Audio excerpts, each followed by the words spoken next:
F-15s, football teams, coke machines, leather seats, pipelines, white lines, Tel Aviv, Iraq, you roll. My God, who sold you that American dream?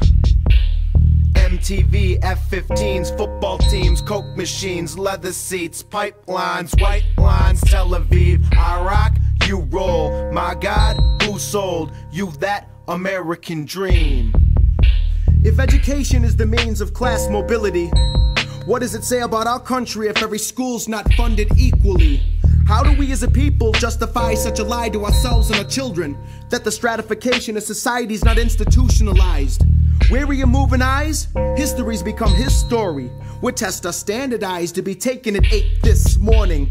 Please regurgitate your textbook onto the following pages. Are students empty containers for information to be graded on drainage? Cause routine provides conditions for boredom. And repetition will rock you to sleep in a humid auditorium. How far are we from Brown versus the Board of Education? Are you proud to be part of the household wealth and school quality correlation?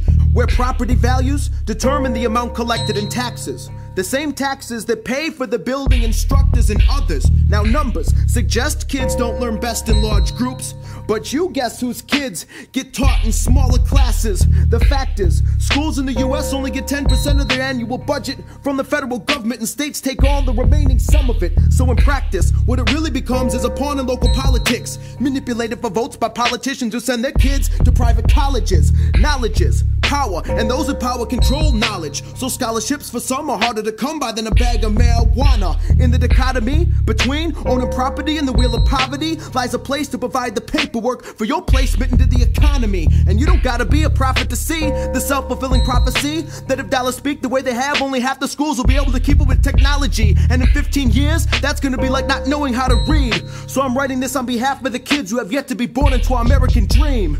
MTV, F-15s, football teams, coke machines, leather seats, pipelines, white lines, Tel Aviv, Iraq, you roll. My God, who sold you that American dream? MTV, F-15s, football teams, coke machines, leather seats, pipelines, white lines, Tel Aviv, Iraq, you roll. My God, who sold you that American dream? At any one time in the United States, there's 2 million people incarcerated. Look at the data, that's the entire population in Nevada. Our perception of crime's been manipulated by politicians getting tough on crime to sway financing and approval ratings come election time.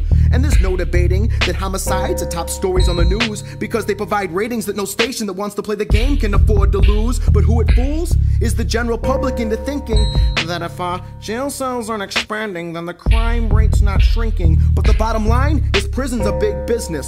From the guard unions to the food services to the provider, the telephone systems. There's money to be made in locking away African American men.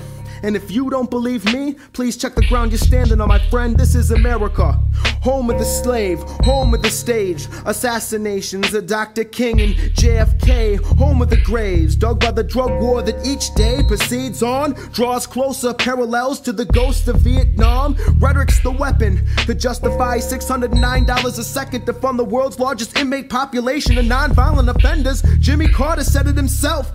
Penalties against drug use should not be more damaging than the drugs themselves. Somewhere we become confused with who we're actually trying to help by locking away generations of drug violations like there's little else that can be done. But what we have done is bypass the judicial branch with mandatory minimum sentencing of 5 years over 5 grams of crack.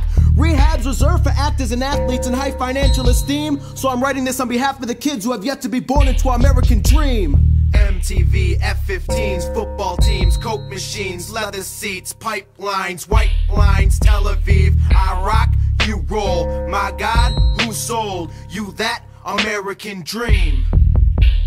MTV, F-15s, football teams, coke machines, leather seats, pipelines, white lines, Tel Aviv, Iraq, you roll. My God, who sold you that American dream?